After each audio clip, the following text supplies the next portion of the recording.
Good evening. We are here to conduct a public hearing number 1 for the annual action plan for fiscal year 2022 and 23. Madam Representative from the clerk office, please can you open the public hearing?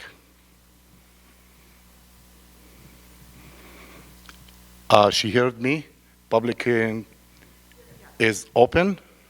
Time is 5:30 or 5:45, 5:47. Thank you for correcting me. Okay, slide number 1. Dearborn Heights Community Development Block Grant, CDBG Program Year 2022, 23, Action Plan, Public Hearing number 1. I am going to go through the slides so for the audience who are attending through Zoom can see the slides. So I'm going to give like a few seconds for every slide to be read, then move on. Slide number 2. The plan describing how federal fund will be allocated to accomplish the goal stated in the program years 2021 through 25 consolidated plan. Every 5 years we do a consolidated plan for the community block grant, CDBG funding, and every year we try to stay within the 5 years comp plan. Slide number 3. That process takes place every year. I let you read it since it is available on Zoom and each one of the audience in the auditorium have a copy. That's exactly what we do, and some more steps, but those are the major steps. Slide number 4. The slide represents the available fund estimated at this time. We don't have a solid number to present, but we do estimation at this stage. I can go through very quick. We have $1,035,433. That's the estimated grant we expect to receive from the Department of Housing and Urban Development for fiscal year 2022 and 2023. Again, let me explain why I said 2022, 2023. Fiscal year starts July 1st of 2022 and end June 30 of 2023. We calculate also what we expect as a program income. The program income, very simply said, it is what we recollect from paying back the loans we provide to the people of low and moderate income, rehabbing their homes. Also, we include in our estimation the up-to-date program income we received. So far, we received $64,450. Then, due to circumstances, we can explain if there's a question later on, we reprogram some of the funding that being allocated in the past and we couldn't spend or we will not be able to spend. $75,000 from an ADA, you know, it's pay structure, it should be play structure, it's all right. And Salvation Army did not use the money. We have to reallocate. When Metro didn't use the money, we have to reallocate. We have money left. It was allocated for demolitions from 2020. We kept little, and we mostly, allocate. And also water main line replacement of 415,000 that we are not going to be able to use, not us, the department who is responsible for that. We are not going to be able to use that, so we reallocated and program it, or proposing to program it for this fiscal year. The total is $1,745,000 and $883. We can move to slide number 5. Those are the 4 different criteria that the program can pay for.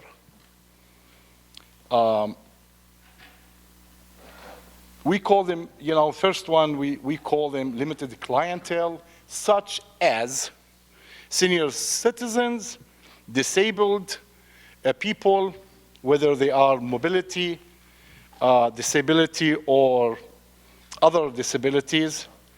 We also consider low and moderate income, the groups who are subject to domestic violence, child abuse, other abuses, without going to the details. Number 2, benefit low and moderate income people.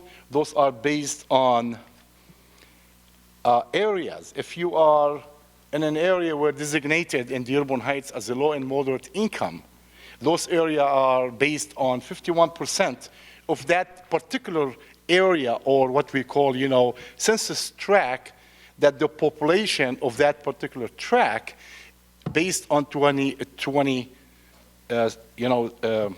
census, that 51% are below the low and moderate income bracket. So that area will be eligible for funding for program benefiting the group, the area, not the individuals.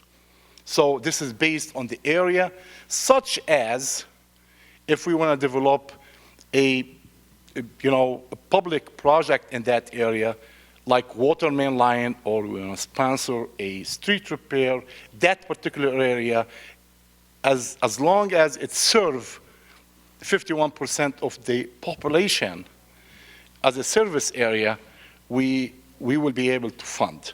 Number 3, low and moderate income people based on household income. It is program that based on the individual family, the family or the individual person. If you are alone or you have 5, 6, 3 people living with you, they consider as a household.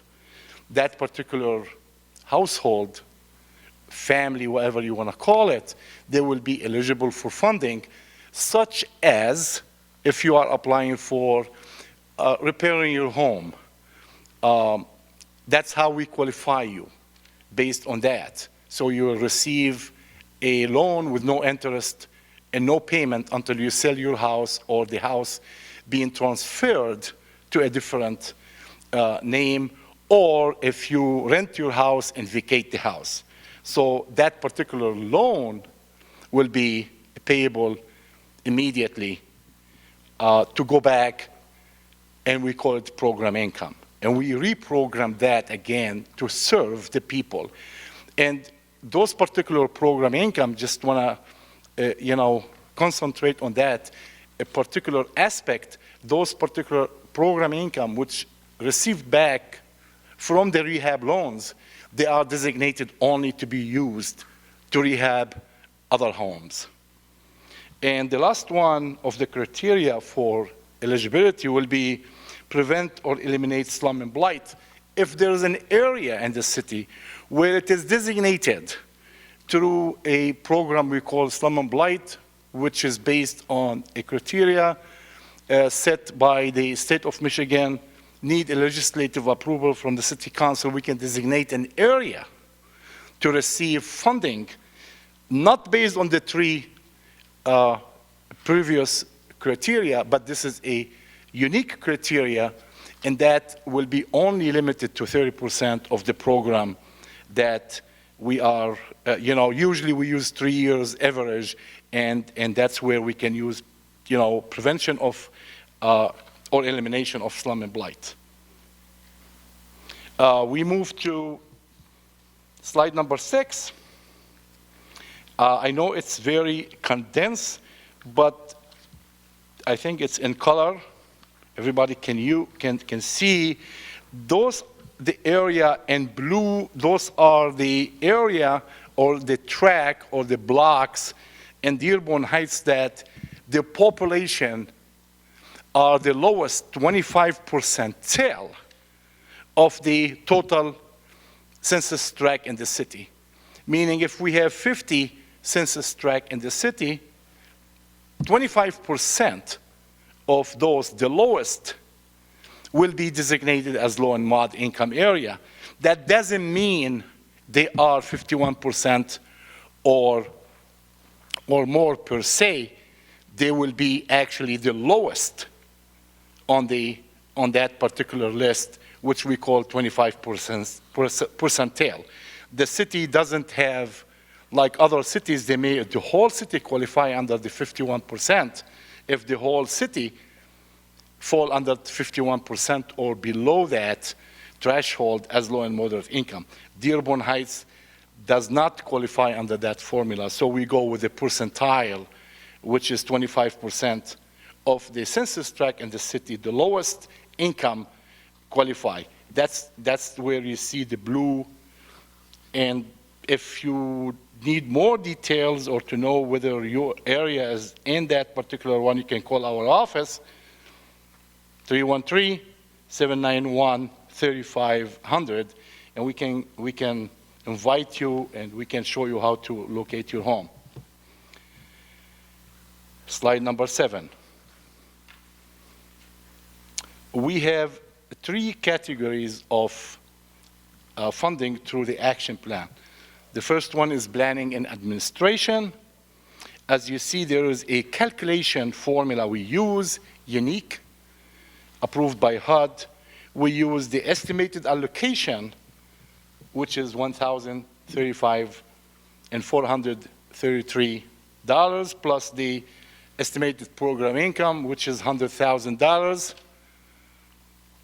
Also, when we have the total, then we multiply it by 20%, and that will be the maximum we can use for administration and planning activities. We go to slide number 8. This is the second category of the action plan, which is public improvement projects. The public improvement project, there's no limit. It's not capped at any certain threshold. The proposals, or actually the requested funding right now, it's residential rehabilitation, $250,000. Van Houten Park improvement, $572,591. Berwyn Senior Center, $450,000. Code enforcement and inspection, that's a combination between the building department and the code enforcement department. They both share $150,000. Vista Maria facility improvement, the requested $69,775. The total requested is $1,492,366. We move to slide number 9,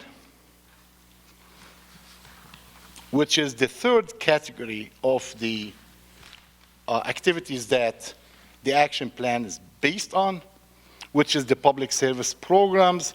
As you can see, the first part will be how we calculate that, and which is capped at 15% of the calculation method, which is, again, we only use the estimated expected a grant, which is $1,035,433, plus the program income, which we received as of the end of January of 2022, which is $64,450, and the total is $1,099,883. The cap of the 15%, which is $164,982. And I know you can look down there and you see that the total requested in that particular category will be almost 750, which is $733,893. That goes all the way from senior services, which is different than the facility of like supporting the facility itself. This is the service we provide, including salaries, including maintenance of the senior centers, which we have 2 in the Dearborn Heights, the Eaton Center and the Berwyn Center. Crime prevention, that's a program actually operated and administered by the police department. They're asking for $120,000. Fair Housing Center of Metro Detroit. They track complaints about fair housing. They're asking usually $6,000, which is normal. You know, they keep the record. We can rely on their record. Family. The Amity Foundation, they are asking for $50,000, which is, you know, I'm very impressed with their proposals. They have 3 different proposals to support, you know, domestic violence, you know, which is women's and others, and kids, abused kids, and also a very unique program they are asking to support. It's the backpack for the school age, which is, you know, K-12. Salvation Army, they're asking for $8,500 to support their operation of serving the people of low and moderate income. The Elder Law Advocacy Center, they are also requesting $27,446 for supporting low and moderate income. Actually, they are providing, you know, this is a leverage on what they provide. Last year, based on what I read, it's about 25 families received almost $25,000 of supportive services, you know, through the court system. Now, Dearborn Heights Fire Department asking, you know, to support them for $401,947 to pay for whoever cannot pay, or low and moderate income people, for the rescue run. That total $733,893. I know, way above what we can provide. We'll move now to the one before the last slide, which is illustration of how we look at this, you know, funding requests. So the first one will be planning administration. We requested $227,086. The allowable is the same number. So here we are, no less, no more. Public improvement, the total is $1,492,366.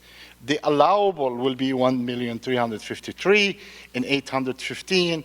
So we are in red of $138,551, meaning somehow we have to see where we can cut the funding. That will be up to the legislative of the city of Dearborn Heights, which is, we call the city council with the I, not the E. Public service program, which is again requested $733,893. The allowable is $164,982. So we are, somehow we have to find $586,911 that we have to cut. Or we have to say, I'm sorry, we can't. Again, let me close that before I go to the last one. All the programs And all the requests are very, very impressive. I wish we have enough money to support all of this.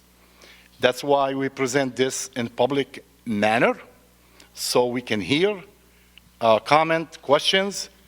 At the end, we present this as an administration of the city to the city council. The city council have the final and the last input. We provide them with an opportunity to allocate, to suggest. At the end of the day, when they approve the action plan, they will approve it based on the majority, and it will be a compromise. Number 11, slide number 11. Again, your participation is valued and appreciated. If you have questions, comment, you are welcome. For the ones who are in the audience, please, you can come over here, take my place if you want to comment.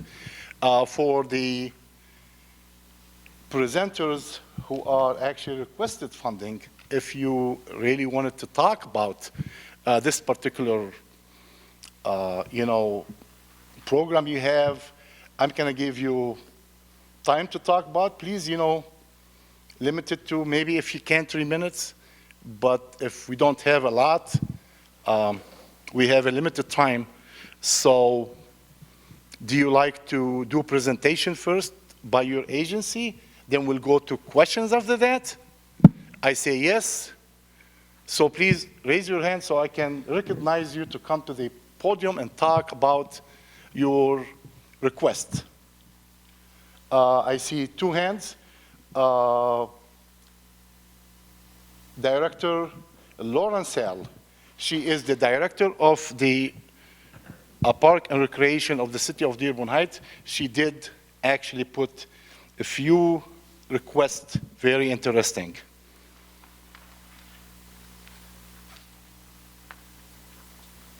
Hi.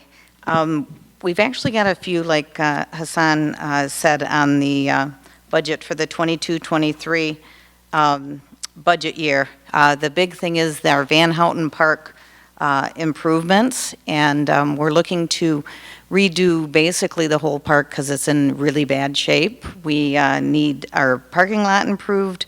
We need a brand new play structure there. That would include demolishing the current one that is in really poor shape, as well as purchasing the new one, installing it, installing a ground cover, and then also redoing the splash pad, which is in really bad shape, full of cracks. So we're going to be working on that. That is one of our community parks, which is really, really important because we only have 3 community parks in Dearborn Heights. So we've got to really make sure that we keep those up to the standards that they should be. Berwyn Center improvements include many improvements that we have throughout the building. We actually need a new heating and cooling system. We also need different things like windows and doors and stuff like that that are a necessity, along with our senior services money that helps pay for the staff. So, thank you. You're welcome, Director Lawrence. Now I call to the podium representative of the Elder Advocacy Group.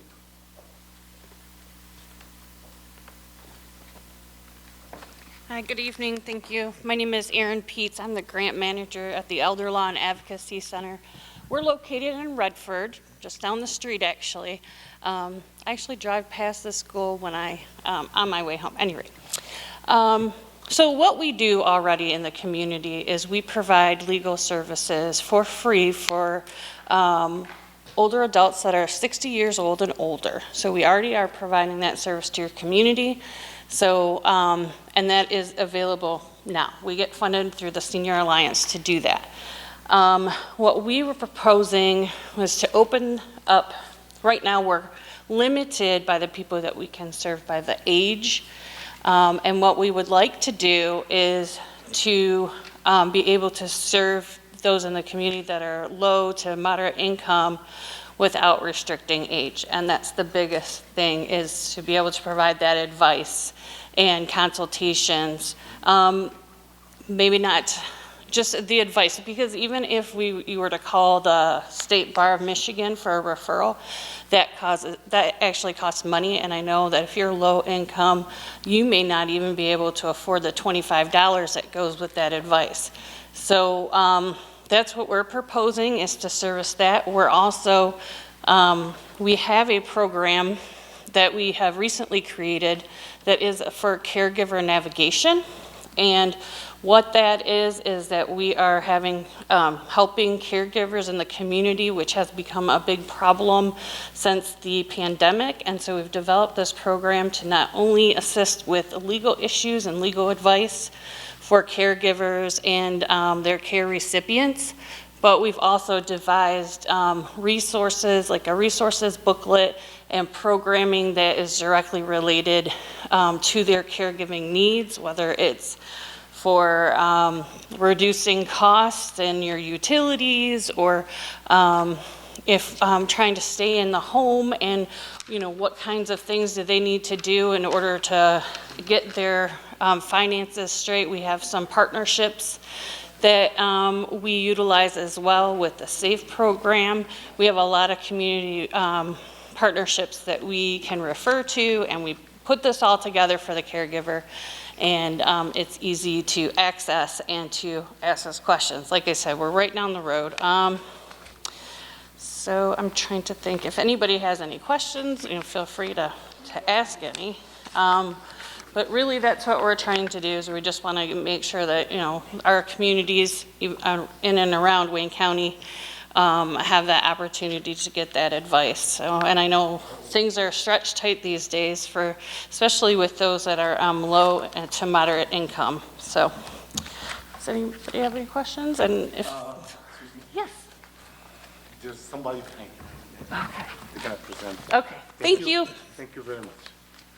So now I have a commissioner from the City of Dearborn Heights Cultural Commission, Ms. Wenzel, please.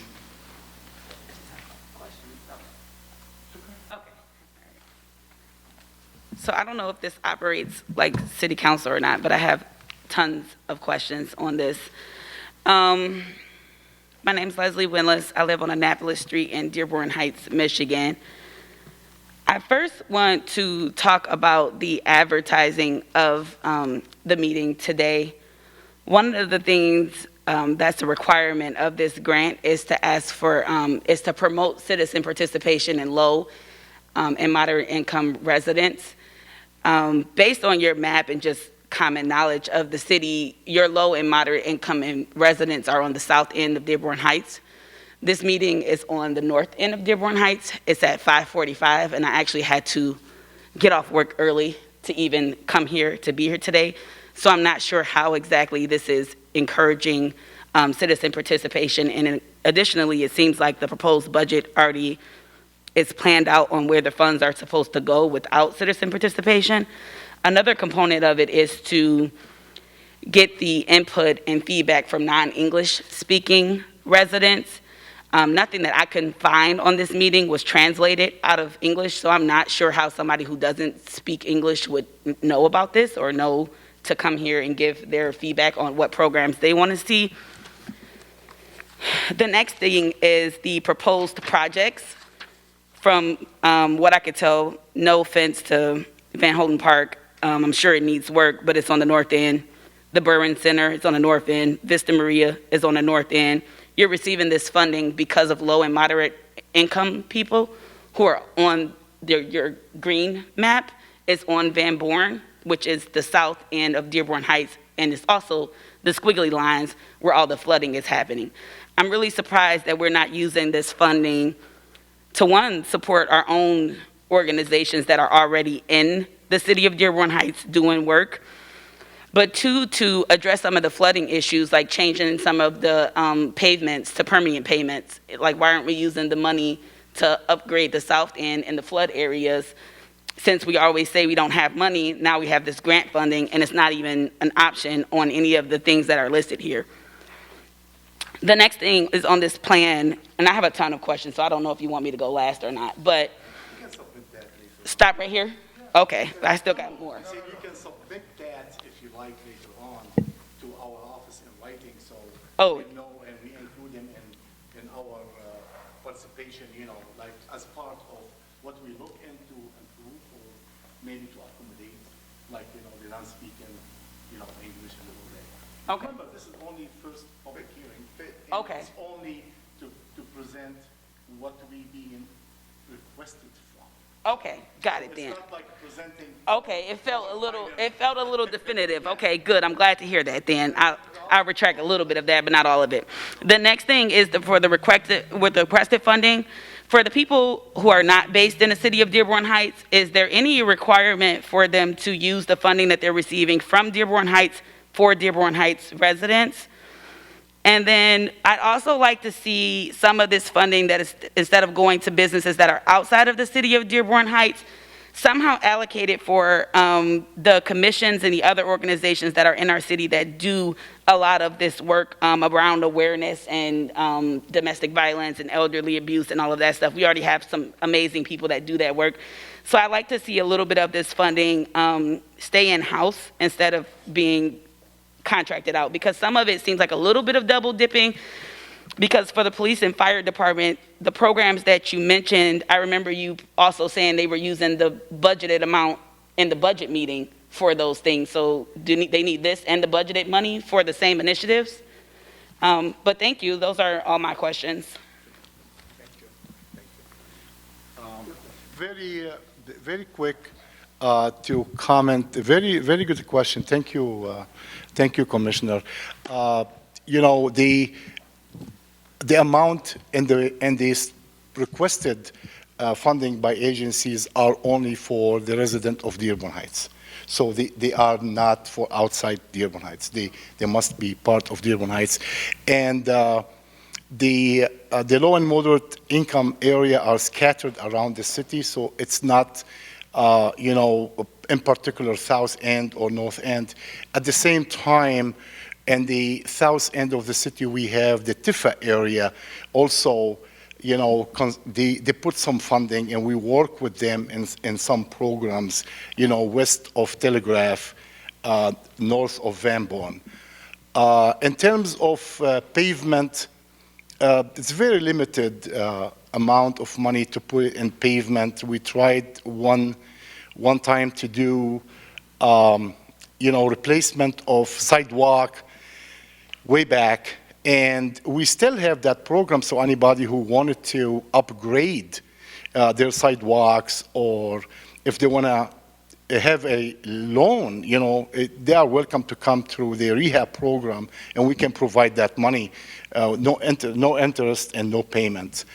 I'm welcoming, any proposal on behalf of the city from any quasi-governmental agencies like commissions to work with city department if they have proposals, to promote certain program. You're welcome to present that. Just to make sure, like everybody, remember, this is only presentation of the requests. It is not presentation of a budget. It's not presentation of our finding. It is presentation of what we received. As long as advertising, we do advertising, through the channel that the city council do advertise. We use a similar participation. I'm gonna look into next public hearing. It will be actually published in a few other languages. I can look to see the population. If anybody have suggestion which language, we can put it in 20 different languages. That's good. I like that. That's going to be, next public hearing is going to be published in more than one language. And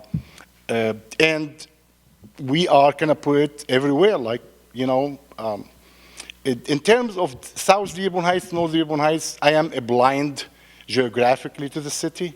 Means Dearborn Heights to me is one city. So I I personally and my staff and the city council and everybody, we don't look at geographics as much as demographics. So our program is geared to low and moderate income and other categories. We try to see which requests are fitting in the consolidated plans. I just took over last month, and I'm looking to see the program that promote what we promised the residents of Dearborn Heights, the citizens, what we can do in the next 5 years. So all these programs can be evaluated based on that. So I'm very happy to hear that commissions are involving. I'm encouraging every commission in the city to participate with the city department or come to our department, present to us. We are in Department of Community and Economic Development. We welcome every. I wasn't speaking for the commission. I just want to make Oh, it's okay. But as an individual, okay, welcome anybody who have any suggestion. That's why we do public hearings. Now I have the chair of the city council with the eye. Thank you. Good evening. I had a question for the director. First of all, just a little quick answer, Leslie, in regards to why the meeting is here, and of course CDBG makes that determination, but in general, this meeting has always been at City Hall, and this is just a substitute for City Hall during the reconstruction going on at the City Council chambers. So it was not selected based on, I mean, I'm not the one that's involved with that, but I know it was not selected based on north or south. And there's no such, maybe geographically as north and south, but honestly, I can tell you firsthand, with open meetings and with closed meetings, the administration, the conversation has never gone in the direction of let's help the north side or let's help the south side and vice versa. I've never seen it. And I can tell you right now, I'd never put up with it. Sure, and I could appreciate where you're coming from, but keep in mind for CDBG to put this initial proposal together. Remember, this is fluid. This is not the official thing. The final thing will come eventually in front of the city council body to vote on this. So you still have a lot of input, and this is precisely why CDBG is putting this together. This is not put on by me as a council member. This is put on by them. I'm here as a resident right now. So this is 100% them. And they're doing this because they're keeping it open to the residents to be able to give their input as far as what they want. And you made some great comments. You made some very, very interesting points. And I'm sure Hassan Jamal, our new director, will take those into account. We say new director, he's new in the last month, but this is not his first hurrah with CDBG. He was here before, so he's very familiar with the process. The question I had for the director is, I had a little bit of a concern because the amounts were pretty high. And by the way, my name is Dave Abdallah. I'm speaking as a resident, not as a representative of the city council. But I had a concern. There was quite a bit of projects that were at $75,000 for Van Houten Park, $3,000, $3,000, $50,000, and then for the water main replacement, $415,000, for a total of, my slow math, give or take $500,000 and a little bit plus. Yeah. Well, there's $415,000 for the water main replacement. But between all of them, it's a little bit over $500,000. The question to you, a lot of these were from the fiscal year 2020. Do you know why, just a general outline, why a lot of these projects were, I know COVID obviously, but it's quite a big amount. I'm just wondering why, including water main replacement, which I presume COVID should have had no influence on, why was that money not used up? And the second question I had for you is, will we as a city potentially lose this? I mean, is this time limited? Thank you. Yeah, well, I just have a question for Christopher Columbus Klumchuk. Come on up, please. That's his nickname. His nickname. Yeah, I know for you, yeah. Can you explain the application process and the time frame for that? For the proposals or for the application as a whole? The grant application? Yes. As Mr. Jamal brought up in our presentation, there's a timeline in the presentation of the process that we go through every year annually to receive the Community Development Block Grant funds. As Councilman Wenzel said, I'm Chris Klimchuk, longtime CDBG administrator for the city. This is my 23rd public hearing, I believe, in a row. So thank you, Mr. Wenzel, for reminding me. So we do have a timeline, and we have to apply for this grant every year. It's not given to us automatically, so we have to go through this process every year with the public hearings and develop our budget based on the 5-year plan, based on public input, on input from stakeholders, government, everybody, and we put together that budget that meets the criteria of the Community Development Block Grant Program. So when you see projects that may not ultimately get funded, or ones that you want to get funded and didn't make it, we have to fit into caps, we have to fit into public service caps, administrative caps, and we have to adjust that budget accordingly. So it isn't that we're showing favoritism for the north or south end or for one person or group or another. It's that we have to build the budget according to the criteria. And the federal government lays that down, and we have to follow that. So, thank you. Is it too late to apply for this year's? No, the answer is no. Nothing too late. It's only, considered to be like closed, but if there is a project which can be valid, and if the council wanted to look at, we can always consider. We are open, fluid process. This is the first step. Now, this particular action plan is for the coming year, which is started in July 1st of 2022 to June 30 of 2023. Now, just to be fair with the Department of Park and Recreation, we have ongoing project right now for Eaton Center in the South End. Eaton Senior Center, probably I'm gonna move some money later on based on what we received bids of almost 100,000. So we're doing refab for that center. Also, there's other funding provided for the South End, Van Born. I just talked to Tifa administrator, and they provide $100,000, seed money for that particular, economic development down there. And I was also inquiring how we can, leverage some of the CDBG money down there, and we are going to consider that later on when the formulation of that particular corridor will be set in stone with the city of Taylor. So right now, that's why, the conversation, ended about trying to fund that particular, initiative down there in the South End, especially Van Born.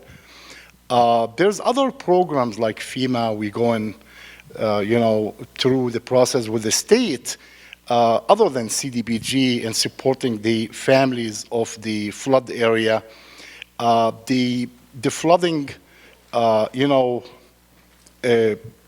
activities down there are limited to rehabbing the houses, using CDBG money. We can't fund, using CDBG for flooding, other than trying to qualify individuals with that. So we have the rehab, and there's a lot of people from the South and the North End applied for rehab project. We have in process. I like to leave it to Mr. Bazzi here. Come on, and how many rehab projects we have? Well, we've done probably about 20 projects this year, and most of them on the South End. And I don't think you guys were understanding my question, which is why I wanted to clarify, because it seems like a little bit of gaslighting. something I'm not talking about, Okay, and not a fan of gaslighting. So let me clarify. okay.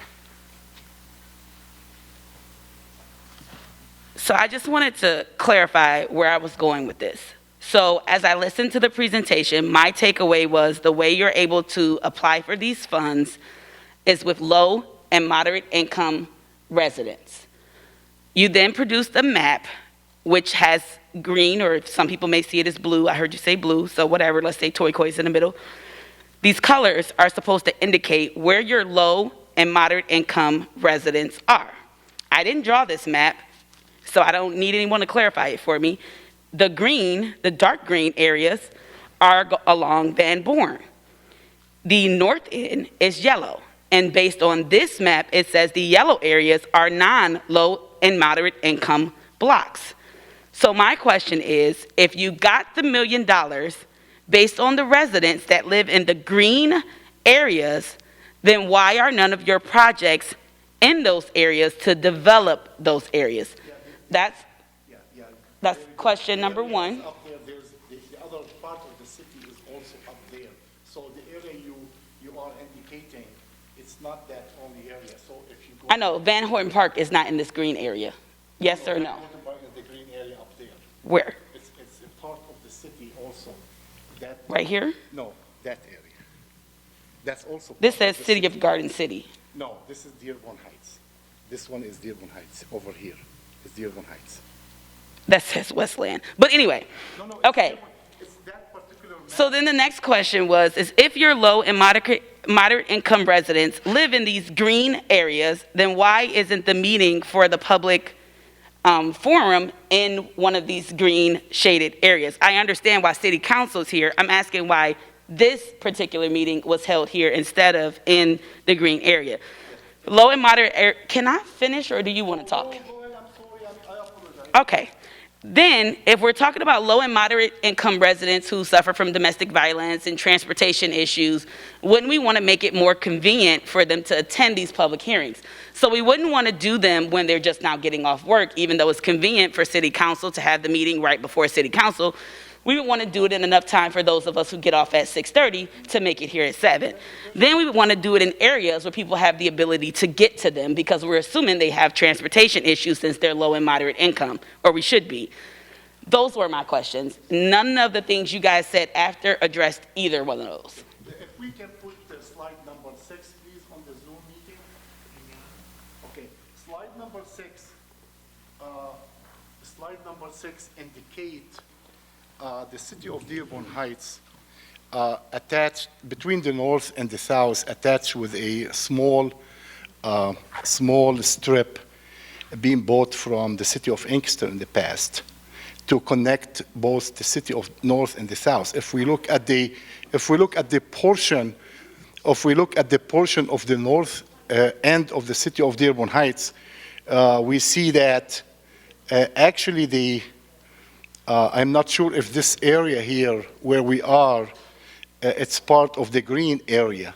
So the area, the strip down there in Van Born, that's not the city of Dearborn Heights only. So it is the north end also, where if you see on the Zoom, on the slide number 6, so we do have a scattered area in the city where the green is. That's just to clarify that. Now, in terms of conducting the public hearing in different area of the city, that's a very good suggestions. I think that will be probably something we will consider the public hearing number 2. But we try to have it with the city council chamber usually. But I will look into different area of the city to conduct next public hearing. I mean, that's a very, very valid and very considerable one. But if we look, down in the south end, which is 1, 2, 3, 4, 5, 6, 7, 8, and we look at the north end of the city of Dearborn Heights, we see Greens 1, 2, 3, 4, 5, 6, 7, 8, 9, 10, 11, 12, 13, 14 census tract. It's the blue area, the low and moderate income area, is scattered around the city. Responding to Mr. Abdallah, Dave Abdallah question, why some of the programs are not being spent from previous years. There's too many, it's a complicated, complex respond to a very simple question. There's a combination of COVID effect. There's a combination of some of the project found not to be eligible, some of the project being canceled for technicality and for environmental review, that we can't use them. Some of the money, like the water main line, was not bid according to the CFR 200, so we have to rethink that particular, allocation of almost $500,000.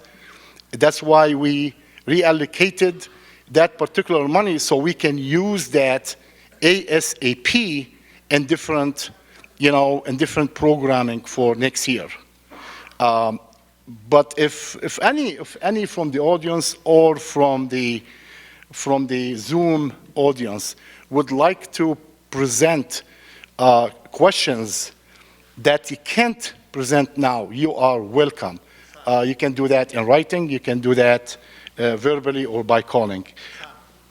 The main part of my question I'm most concerned about is, do we lose that money? Was there a time limit to use that money, where if we don't use it, we lose it? There is also a very simple question, but it's very complex to respond to that. Are we prudent to lose some money? Absolutely. Can we work it out? Absolutely. Is it a fluid? It's a relationship between HUD, between us, trying to sometime, work out some of the things that supposed to be done, not being done. Yes. So the answer to all your questions is yes. Can we lose the money? Yes. Can we work it out? Yes. We were on the verge of losing $1.4 million of FEMA money, but we worked it out with state, and we were able to extend that for one more year. Are we required to be at certain threshold and spending the money from HUD? Yes, we are. Are we meeting that standard now? No. Are we in the process of trying to meet that standard? Yes. Are we taking all the steps that need to be taken? Yes, we are. Are we in communication with the Department of Housing and Urban Development? Yes, we are. Do we have a good relation with them? Yes, we do. Do they understand our situation? Yes, they do. So I can say very confidently that, hoping that we are not going to lose any funding. But I can't promise. I don't make those decisions. I work out with them. I consider them partners, and they treat us as partners. Now, forget about the past, and let's move forward. Thank you. Any more questions from the Zoom audience? Yes, my friend. Do you see any question? Okay. Any more question or comment from the audience? Yes, Mr. Klumchak.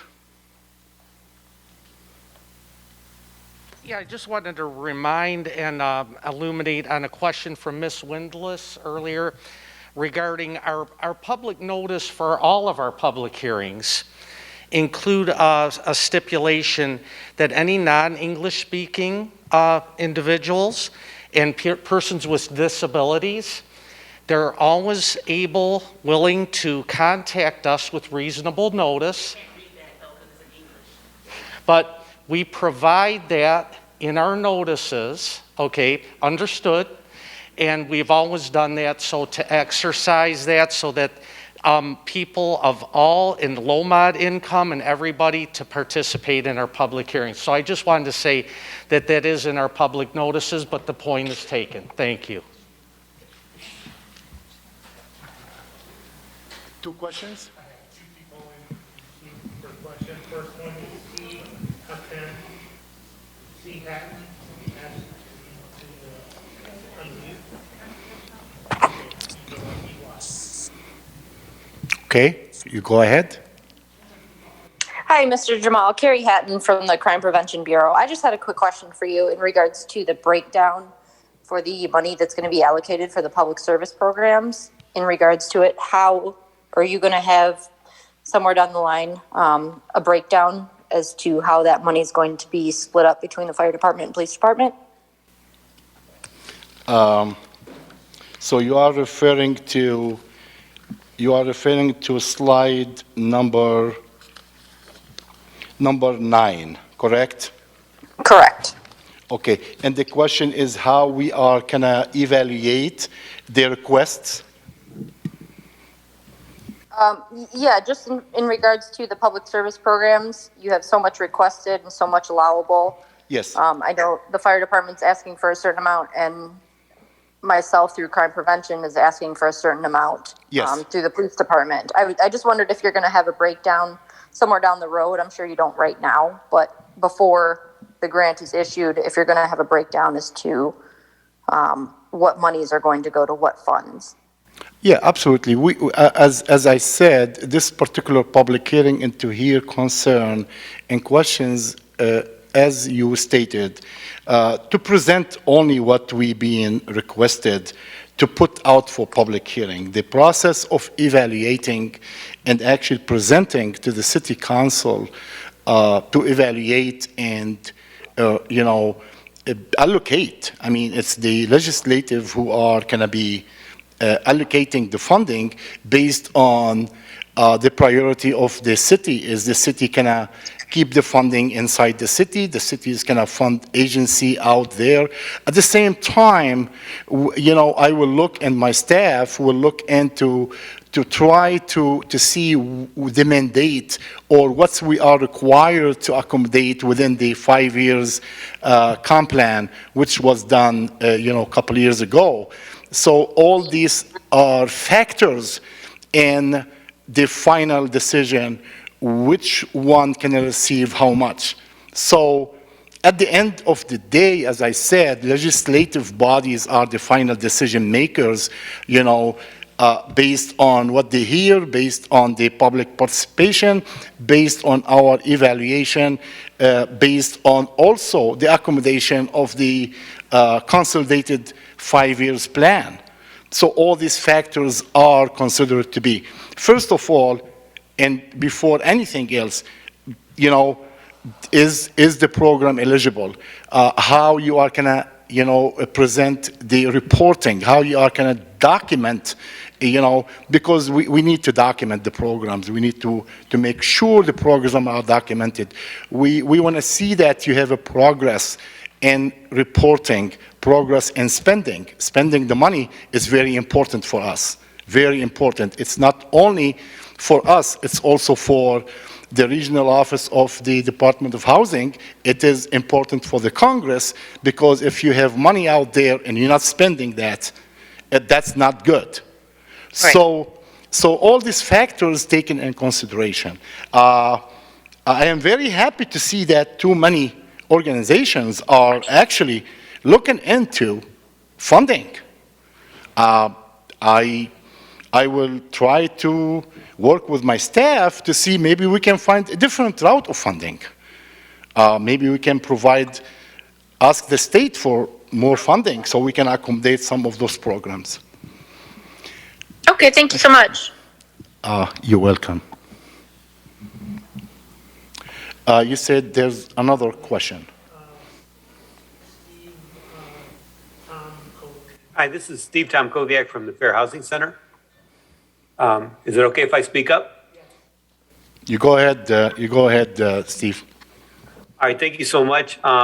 Thank you, Director Jamal, for a very very careful presentation of the CDBG program with Dearborn Heights. I would just be very, very brief, but I want to say our experience has been that Dearborn Heights consistently has been a strong proponent of fair housing. Fair housing funding helps Dearborn Heights fulfill its affirmatively furthering fair housing requirement, which is a HUD requirement. But beyond that, we found the city very, very supportive and committed to fair housing for all the residents. We had the benefit of former Director Hachim and Chris Klimchak came out and visited with us in December 2019. We had a great meeting. And I want to say this, our services extend throughout the city. We're not, certainly not centering on any particular community. And even, for example, it's more income-based or low-income-based. There could be a high-income area, but a low-income tenant needing our services as well. So we're not really bound by what a map or a census map may show in terms of income. We're here to meet the needs. And our services are not just strictly with fair housing. We extend to other housing-related concerns, such as habitability, disputes over security deposits and things of that nature. We also do quite a bit for community, elderly community, people needing reasonable accommodations and reasonable modifications. And we do a lot of training and outreach in that. But again, I just want to say I appreciate the commitment of the city to fair housing and appreciate the real commitment to the letter and spirit of fair housing and the concern for all residents within the community. Thank you. That's why your agency is included. And I worked with you back in 2004, 2005, 6, 7, 8, 9. So I go back, way back. You provide service across the board, citywide, and thank you. And that's why I appreciate your request. Thank you. Operator, any more questions? Okay, hearing none, I say 1, 2, 3, public hearing closed. Thank you very much.